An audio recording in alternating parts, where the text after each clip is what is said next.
কাঁচা লঙ্কার official YouTube চ্যানেলে সবাইকে জানাচ্ছি একটা ওয়ার্ম ওয়েলকাম। আশা করি আপনারা প্রত্যেকেই খুব ভালো আছেন। আজকে না গন্ধরাজ লেবু দিয়ে মুগ ডাল বানাবো। গন্ধরাজ লেবু দিয়ে মুসুর ডাল তো আমরা বাড়িতে বানিয়েই থাকি, তবে মুগ ডালটা কিন্তু সবসময় বানানো হয় না। গন্ধরাজ লেবু দিয়ে মুগ ডাল খেতেও কিন্তু বেশ ভালো লাগে। চলুন আজকে সেই রেসিপিটাই আপনাদের সাথে শেয়ার করি। বেশি কথা না বাড়িয়ে চলুন আমার সাথে কাঁচা লঙ্কা রান্নাঘরে আর দেখে নিই আমাদের কি কি উপকরণ লাগছে। গন্ধরাজ লেবু দিয়ে মুগ ডাল বানানোর জন্য আমি প্রথমে 2 কাপ মতো মুগ ডাল নিয়েছি, একটা গোটা গন্ধরাজ লেবু নিয়েছি, সাথে আমি লেবুর পাতাটাও নিয়েছি। 1 টিস্পুন আমি জিরে গুঁড়ো নিয়েছি, 1 টিস্পুন ধনে গুঁড়ো নিয়েছি, 1 টিস্পুন আমি গোটা জিরে নিয়েছি, 2টো শুকনো লঙ্কা নিয়েছি, 4 থেকে 5টা কাঁচা লঙ্কা নিয়েছি, 1 টেবিলস্পুন আমি আদা বাটা নিয়েছি, 2 টিস্পুন হলুদ গুঁড়ো নিয়েছি, স্বাদ মতন নুন আর স্বাদ মতন চিনি নিয়েছি। ব্যাস এ কটাই উপকরণ লাগছে। এই মুগ ডালটা বানানো কিন্তু সত্যি খুব সিম্পল। তার জন্য প্রথমেই যেটা করব, যেটা মুগ ডাল রান্না করার সময় আমরা সবসময় করে থাকি, সেটা হচ্ছে মুগ ডালটাকে একটু শুকনো খোলায় ভেজে নেব বা ড্রাই রোস্ট করে নেব।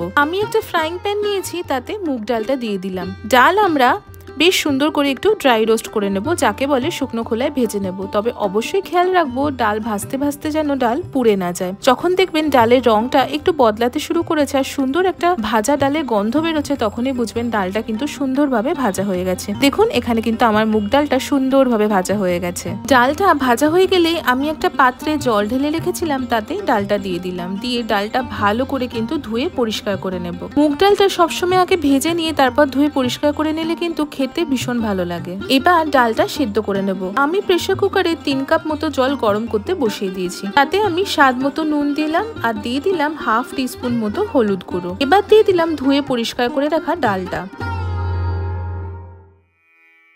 ডালটা একটু ফুটুক, তারই মাঝে চলুন লেবুটাকে আমি কেটে নিয়ে একটু ধুয়ে নিই।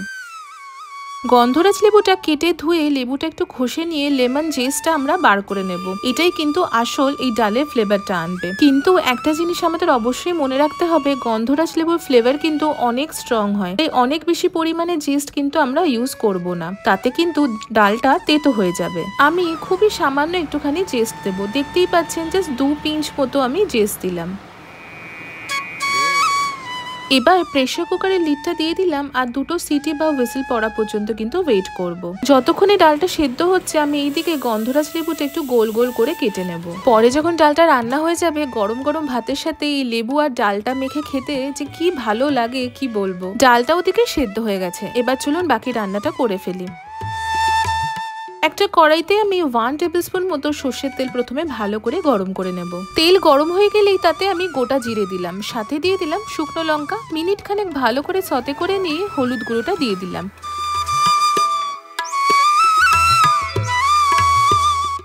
এবার দিলাম আদা বাটা। আগে হলুদ গুঁড়োটা দিয়ে আদা বাটা দিলে আদাটা একটু কম ছিটকাবে। আদা বাটা দিয়ে মিনিট খানেক ভালো করে ভেজে নিয়েই একে একে জিরে গুঁড়ো আর ধনে গুঁড়োটা দিয়ে দিলাম। সাথে দিয়ে দিলাম স্বাদ মতো নুন আর চিনি। চিনিটা কিন্তু যে যার নিজেদের পছন্দ অনুযায়ী ব্যবহার করবেন, মানে যতটা মিষ্টি খেতে চাইবেন ততটা পরিমাণে চিনিটা ব্যবহার করবেন। সবকিছু আমি আরো মিনিট 2 মতো রান্না করে নেব। মিনিট 2 পরে সেদ্ধ করা ডালটা আমি ঢেলে দিলাম। আপনারা খেয়াল করবেন ডালটা কিন্তু আমি একদম অতিরিক্ত বেশি সেদ্ধ করে ফেলিনি, কারণ ডালটা কিন্তু ফুটে এই মশলার সাথে আবারও ভালো করে সেদ্ধ হবে। ডাল ভালো করে মিশিয়ে নিয়ে আমি আরো 2 কাপ মতো গরম জল ঢেলে দিলাম।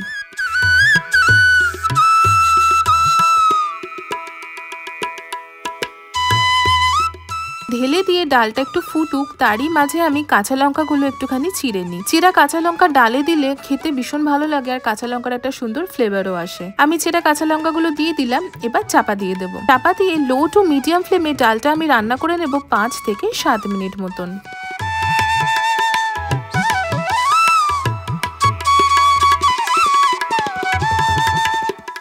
চলুন 5 থেকে 7 মিনিট হয়ে গেছে, এবার চাপাটা খুলি। ডালটা কিন্তু অনেকটাই হয়ে এসেছে। এবার আমি আসি আসল স্টেপে। বাকি যে লেমন জেসটা আমাদের ছিল সেটা আমি দিয়ে দিলাম। সাথে দিয়ে দিলাম লেবু পাতা। লেবু পাতা ছাড়া কিন্তু এই ডাল রান্নাটা অসম্পূর্ণ। লেবু পাতাটা হাতের সাহায্যে একটু ছিঁড়ে তারপরে দেবেন। সবশেষে দিয়ে দিলাম গোল গোল করে কেটে রাখা গন্ধরাজ লেবু আর সামান্য একটু গন্ধরাজ লেবুর রসও দিয়ে দিলাম। দিয়ে গ্যাসের ফ্লেমটা অফ করে দিয়ে চাপা দিয়ে 10 মিনিট মতো রেখে দেব। এবার আপনাদের এখানে একটা ছোট্ট কথা বলি, গন্ধরাজ লেবু দিয়ে কিন্তু ডাল কখনোই ফোটাবেন না, তাহলে কিন্তু ডাল একদম তেতো হয়ে যাবে। ডালের একদম শেষ পর্যায়ে এসে লেবু দেবেন, দিয়ে গ্যাসের ফ্লেমটা অফ করে দিয়ে চাপা দিয়ে দিয়ে দেবেন। এতে কিন্তু লেবুর ফ্লেভারটা ডালে খুব সুন্দর করে আসবে আর খেতেও খুব ভালো লাগবে। অনেক সময় ডাল আমাদের রয়ে যায়, বাসি ডালটা ফ্রিজে থাকে, পরের দিন যখন ডালটা গরম করবেন এই লেবুগুলো ডাল থেকে তুলে নিয়ে ডালটা গরম করে তারপর লেবুটা দিয়ে আবারও চাপা দিয়ে রেখে দেবেন, দেখবেন ভালো লাগবে খেতে। 10 মিনিট হয়ে গেছে, আমাদের গন্ধরাজ লেবু দিয়ে মুগ ডাল কিন্তু একদম রেডি হয়ে গেছে। দারুণ সুন্দর একটা গন্ধ বেরিয়েছে। চলুন এবার সার্ভ করি। আগেই বললাম লেবু দিয়ে গরম গরম ভাতের সাথে এই ডালটা অমৃত, আর কিছু লাগেই না। একবার বাড়িতে ডেফিনেটলি ট্রাই করবেন, আপনাদের কিন্তু সত্যি বলছি খুব ভালো লাগবে। গন্ধরাজ লেবু দিয়ে মুগ ডাল বানানো কিন্তু খুব সিম্পল, খুবই সহজে বানিয়ে ফেললাম, আপনারা তো দেখতেই পেলেন। আর আপনারা যদি বাড়িতে এইভাবে এই গন্ধরাজ লেবু দিয়ে মুগ ডাল বানিয়ে থাকেন সেটাও কিন্তু কমেন্ট সেকশনে অবশ্যই জানাবেন। আশা করি আপনাদের আজকের এই রেসিপিটা খুব ভালো লেগেছে। যদি ভালো লেগে থাকে তাহলে অবশ্যই আমাদের চ্যানেলটা সাবস্ক্রাইব করবেন, আমাদের এই ভিডিওটা লাইক করবেন আর এই ভিডিওটা প্রত্যেকের সাথে শেয়ার করবেন। দেখা হবে আবারও একটা খুব সুন্দর রেসিপির সাথে। ততক্ষণের জন্য প্রত্যেকে খুব ভালো থাকবেন, সুস্থ থাকবেন আর কাঁচা লঙ্কাকে এইভাবেই ভালোবাসা আর সাপোর্ট দিতে থাকবেন। See you soon and happy cooking.